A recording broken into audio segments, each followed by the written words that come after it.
Hey guys, so I am going to show you how I replace the TV monitors in my real estate photography and place images inside of the TVs. I'm going to do this using Lightroom, and then I edit the images in Photoshop, but using Lightroom is part of my workflow because I use Nik software HDR FX Pro 2 to merge all of my images to HDR, and then they come back into Lightroom. So once the images come back into Lightroom, I star them. I rate them 5 stars by hitting 5 on my keyboard. And then when I'm done with all of the images, when I'm done editing them, I can go and set the filter to rated so that it gets rid of all the raw images and I just see the final edited images. And I can go through and look at them and see which ones need tweaked. Sometimes I'll bring them back in and I'll bump the contrast or I'll have to adjust the white balance a little bit before I go and do any final Photoshop retouching to them. So once they're brought back in, I'll go through, I'll do my retouching, whatever I need to do, and then I'll go through and find out which images are going to need some type of retouching. That can be dust removal, that can be replacing the screens, that can be uh, patching the grass in, whatever it is. I mean, it varies all the time. So what I do is I go through and anything that needs retouching, I'll go through and press P on the keyboard, which is you flag it as a pick, is why it's a P. And when you hit that, it adds a little flag to it. And I do that with anything that has TVs in it so that I can replace the TVs like it's in there. So I hit P, there's nothing in here. Then I hit P on that one and P for that. And so once I do all that, I can go in and set the filter to flagged. So I just see the images that are flagged. This means that I need to go and do something in Photoshop with all of these images. And what I'll typically do when I'm not making a video about this, I'll hit Command A to select all of the images, or you can select the first one, hold down Shift and select the last one that you want to select. But for this, I'm just going to select one image, and I think this one will work best for showing the tutorial because I have a couple screens to work with. They've got some reflections on them, so I can show you a little bit of everything that I come into when I'm replacing the screens. So I'll go in and I'll select the image and I'll right click and do edit in and then edit in Adobe Photoshop Creative Cloud. It could say CS3, CS4, CS5, whatever you have, but I have Creative Cloud, so I'm going to do edit in Adobe Photoshop Creative Cloud.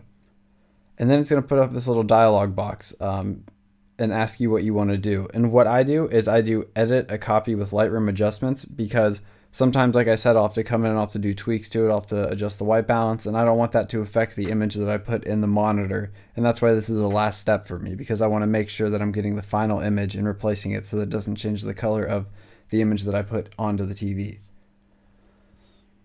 So I do edit a copy with Lightroom adjustments. I hit edit, and then once I hit edit, that will bring it into Adobe Photoshop. And now I have these screens. So these are the screens that we're going to replace with images. And what I do is I use the Polygonal Lasso tool, and that is right up here. And you can either click on it or you can press L on your keyboard. And it may be on the default lasso tool, which is this one, just the regular lasso tool. And to change it, you can either right click on it and then go to Polygonal Lasso tool, or what I do, because I don't like to use the mouse as much as possible, I like to keep my hands on the keyboard. So a quick key for that is you hold down Shift and press L, and that'll toggle through all of the tools that are under that letter. So L is the lasso tool, so you hit Shift L and it'll toggle through all of them. So you can keep doing that, and then once you get to the Polygonal Lasso tool, then you stop. So you come into this and you make sure that your background layer is selected, and you'll come into the TV and you want to get nice and close so you can get right to the edge of the screen, and you're going to go in and click the first corner, second corner, third corner, fourth corner, and then back up to the first corner. And then that will select the screen. So now this is selected and you have the background layer selected over here, what you're going to hit is Command J or Control J if you're on a PC. And what that does is it duplicates the layer. But since you have a selection, it only duplicates the selection that you have. So then you're going to hit Command J again, and that'll create a second layer, a second copy of that TV cutout area. And the reason you do it with a duplicated layer is because you don't want to cut it out. You could do layer via cut, and that would take it out of the background image. But as you can see here, I can hide both of those layers and it's still there in the actual final image. I mean, I suppose you could do it the other way, but it would just be a more destructive way to edit. And I'm big on non-destructive editing because you want to make sure that the original image is still intact. So now that I have that done, I have basically cutouts of the screen right here. I got 2 layers that are just the screen cutout. So now I'm going to go into my Finder, and I have certain images I use as like go-to images. Since this is kind of like a man room, I'll use like this Under Armour football game photo I took a while ago. So I'm going to resize it, and the way I resize it is I hold down Shift and Option, and that resizes it evenly. It constrains the proportions is what it calls it, just doesn't change the aspect ratio, and then it scales it from the center of the image. You can hold down just Shift and it'll constrain the proportions and scale it from the corner, but I prefer to do Option from the middle just because it's easier and you don't have to like worry about it going off screen or anything like that. So once you have it resized to a reasonable size, you're going to have to change the perspective of it, because as you can see, these TVs on our wall, it looks like they have a vanishing point so that one side of the TV is shorter than the other. So what you're going to use is the transform mode called perspective, and you do that by right-clicking on the image and then go down to perspective.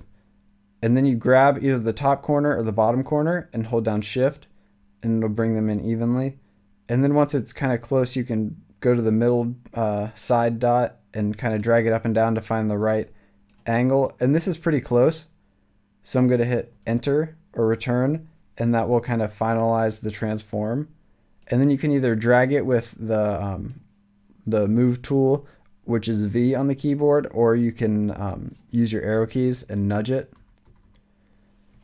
And then you go over to the image and you see that I have the 2 layers here that are the screen, the layer 1 and layer 1 copy. And then you have UA_02, which is the image I chose. Your image name may be different. So you have that over the TV screen images. And then you right click on the image that you want to be on the TV and you do create clipping mask. And what that does is it takes and whatever layer is underneath of the image that you're creating the clipping mask with, it will the image will only show within wherever there is something on that layer. So you can go and you can even move this around within that area, and it'll only show wherever the screen is cut out there. And then this is where the other layer comes in handy. So you take the other duplicated layer of the TV screen and you drag it over your image. And what this is going to do is this is going to allow you to show the reflections. You're going to go in and change the screen image to screen blending mode. And then it obviously doesn't look very good right now, but what you're going to do is you're going to play around with the opacity. It can be anywhere from 10% to, I mean, even 40, 50% sometimes looks good. Just so that you can give it a little more realism, you can kind of make it look like there are actually reflections on the TV, because you're not going to have a TV that just doesn't have reflections when you're in a room with all these big windows on the side. So that adds a little more realism to it. I mean, maybe lower it a little bit more just so you can still see the TV, the image that's on it. So 34%, that's pretty good. You can also adjust your opacity on the layer by, if you have either the pointer mouse tool, I don't know exactly what it's called, or V, the move tool. Either one will allow you to change the opacity by using the number keys on your keyboard. You can do 0 will take you back to 100%, and then 1 will do 10, 2 will do 20, 3 will do 30, and so on. So we were there for, we were like right around 34, 44%, something like that. And if you hit the keys really quickly, then it'll actually type in the percentage. So I did 44% there, 33, 34, and so on. So I think that's good. So what we're going to do is select the top layer and then select the bottom layer, not the background layer, and hit Command G. It's Control G if you're on a PC, and we'll just call this screen 1. And so now we have this group so that we can hide it. That was our before, and that's what it looks like after. So now we're going to go back and select the background layer, and we're going to do the second TV. So we're going to go and we're going to choose our Polygonal Lasso tool by hitting L on the keyboard. And then we're going to come in here, go around and cut out the TV screen.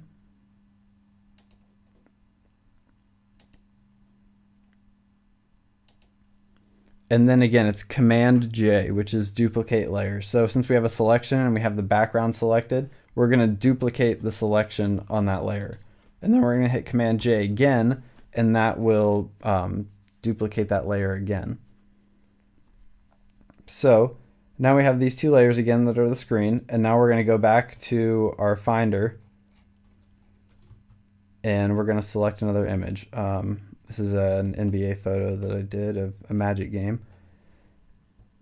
And we're going to resize that again. Again, Shift Option will resize it and constrain the proportions to wherever your the little middle focal point, whatever that's called, is. So there we go. That looks close, but again, the perspective is off. So what we're going to do is go into perspective, and you're going to have to play with it sometimes. Like if you were to go like this, you could see that obviously doesn't look right. So you're going to have to play with the perspective a little bit to see what works best. And like, for instance, see I mean, it's not going to be tall enough here. So you can right click again and go to scale, and that'll let you go back and change the size of it. So I'll do that and then hit enter or return, and that will complete the transform. And then again, right click on the image layer and do create clipping mask. And then that will create the clipping mask. And then you take the other cutout that is not being the clipping mask for the TV image, and then change the blending mode to screen. And then again, play with the opacity. You can either use the slider over here, or you can play around with just using your keyboard. I like the keyboard method just so that, again, I don't have to kind of screw with the sliders and all that, and I don't have to use the mouse as much. So I mean, 40% looks pretty good. And I like to go and compare them so that one doesn't look overdone, one doesn't look underdone, and it looks consistent. So we've got our two images right here, and then we're going to finish up the image. So let's say that we're done. We've done all the other screens, whatever. We're going to hit Command S or Control S on your keyboard, and that will save. That's basically the save function.